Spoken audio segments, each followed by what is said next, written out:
The kindest people are not weak. They are simply quiet warriors, and that silence makes them vulnerable. In a world where loud voices dominate, where manipulation hides behind smiles, and power often wears confidence, there is one group that suffers silently: kind people. They listen more than they speak. They forgive faster than they should. They see good even where darkness lives. And dark psychology knows exactly how to use them. Kindness is not weakness. Kind people are often misunderstood. Psychology explains this through perceived power theory.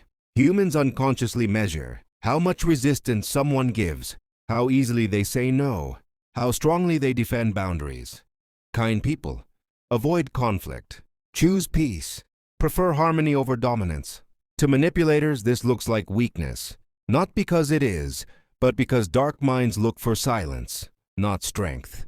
Why kind people don't fight back? Kind people don't lack strength. They lack the desire to harm. Psychologists call this moral inhibition. They think, maybe I misunderstood. They didn't mean it. I shouldn't overreact. While manipulators think, how far can I go? How much can I take? Will they stop me? And here is the dark truth. The moment you don't stop someone, they assume permission. Dark psychology targets selection. Manipulators don't attack randomly. They observe. They look for people who feel responsible for others' emotions, apologize even when innocent, stay loyal even when hurt, fear being seen as bad. These traits are called empathic vulnerabilities. Kind people carry them naturally. That makes them valuable resources to dark personalities. The first test. Abuse never starts big. It starts small. A joke at your expense, ignoring your opinion, crossing a minor boundary. If you stay silent, the manipulator's brain registers. This person tolerates disrespect. That's when escalation begins. Kind people are not born to be used. But without boundaries, kindness becomes an open door. How manipulators slowly break kind people. They don't break you with force. They break you with guilt. Gaslighting the kind. Kind people trust their inner voice. Manipulators attack that voice. They say, you're too sensitive. You're imagining things. You misunderstood again. Over time, the kind person stops trusting themselves. This is called reality destabilization. Guilt as a weapon. Kind people hate hurting others. Manipulators exploit this. They say, after all I've done for you, I expected better from you. You've changed. Now the kind person feels guilty for setting boundaries, saying no, choosing themselves. This is emotional debt trapping. Trauma bonding. Pain plus kindness plus attachment. When a manipulator alternates love, withdrawal, reward, punishment, the brain becomes addicted.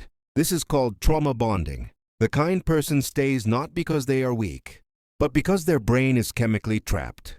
Why kind people stay too long? They believe love means endurance.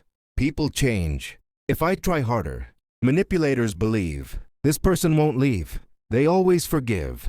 That imbalance creates suffering. Kind people don't leave when they should.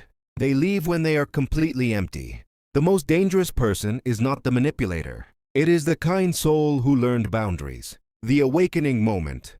There comes a moment, not anger, not revenge, just clarity. The kind person realizes, I am not responsible for fixing broken people. This is psychological detachment. Why manipulators fear boundaries? Boundaries expose intentions. The moment a kind person says, no, enough, I deserve respect, manipulators panic. Because kindness with boundaries is uncontrollable power. Silent withdrawal. Kind people don't announce revenge. They disappear. They stop explaining. They stop reacting. They stop feeding the ego of manipulators.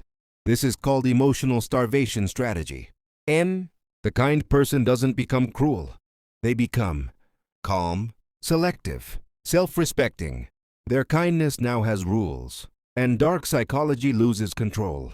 Be kind, but never be accessible to disrespect. Because kindness without boundaries is self-destruction.